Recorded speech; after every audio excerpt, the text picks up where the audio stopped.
Salah satu ibadah sunnah yang sangat disarankan adalah sholat tahajud.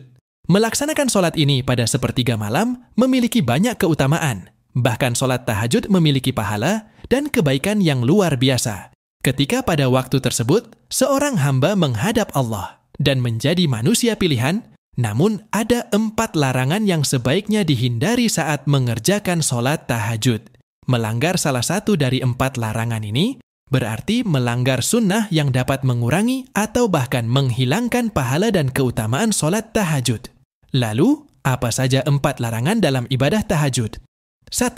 Melaksanakan sholat tahajud secara tidak teratur. Melaksanakan sholat tahajud kemudian meninggalkannya adalah sesuatu yang sebaiknya dihindari.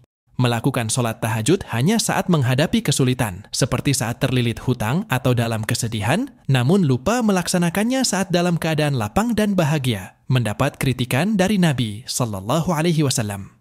Beliau pernah memberi pesan kepada Abdullah bin Amr bin Ash, "Wahai Abdullah, janganlah kamu seperti si fulan. Dahulu, dia rajin sholat malam, namun sekarang ia meninggalkan bangun malam." Hadis riwayat Bukhari dan Muslim. 2. Melakukan sholat tahajud hanya pada malam Jumat. Melakukan sholat tahajud hanya pada malam-malam tertentu juga termasuk amalan yang tidak disarankan. Untuk menghindari kemakruhan sholat tahajud pada malam Jumat, bisa ditambahkan sholat tahajud pada malam sebelumnya atau sesudahnya. Melakukan sholat tahajud hanya pada malam Jumat termasuk amalan yang makruh. Seperti yang diterangkan dalam hadis dari Abu Hurairah bahwa Rasulullah Sallallahu Alaihi Wasallam bersabda, "Janganlah kalian mengkhususkan malam Jumat dan malam-malam lainnya dengan qiyamul lail atau sholat malam." Hadis riwayat Muslim. 3. Melakukan sholat tahajud saat mengantuk. Sebaiknya dihindari melaksanakan sholat tahajud saat mengantuk. Rasulullah SAW menyarankan untuk tidur atau beristirahat sejenak jika mengantuk sebelum melanjutkan sholat tahajud.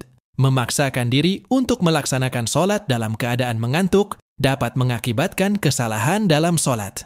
Jika Anda merasa mengantuk, sebaiknya hentikan atau tunda dulu sholat tahajud dengan tidur atau beristirahat sejenak sampai lelah dan kantuk hilang.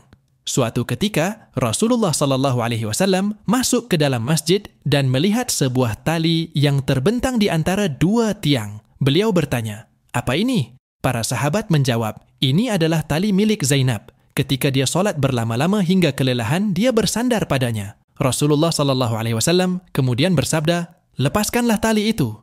Kalian harus sholat ketika dalam keadaan segar. Jika kelelahan, maka tidurlah." Hadis riwayat Bukhari dan Muslim. 4. Melakukan sholat tahajud secara berlebihan. Tidak dianjurkan melakukan sholat tahajud secara berlebihan atau terlalu lama hingga memberatkan diri. Rasulullah SAW mengingatkan agar tidak mengabaikan kewajiban lainnya dan melaksanakan sholat tahajud sesuai dengan kemampuan masing-masing. Rasulullah SAW telah memberi peringatan, "Demi Allah, aku adalah orang yang paling takut kepada Allah dan paling bertakwa di antara kalian. Namun aku kadang-kadang berpuasa dan kadang tidak. Aku melaksanakan sholat malam dan juga tidur. Dan aku juga menikahi wanita. Siapa yang membenci sunnahku, maka ia tidak termasuk golonganku." Hadis riwayat Bukhari dan Muslim. Demikianlah mengenai 4 larangan dalam melaksanakan sholat tahajud. Semoga kita semua diberikan kemudahan oleh Allah dan istiqamah dalam melaksanakannya.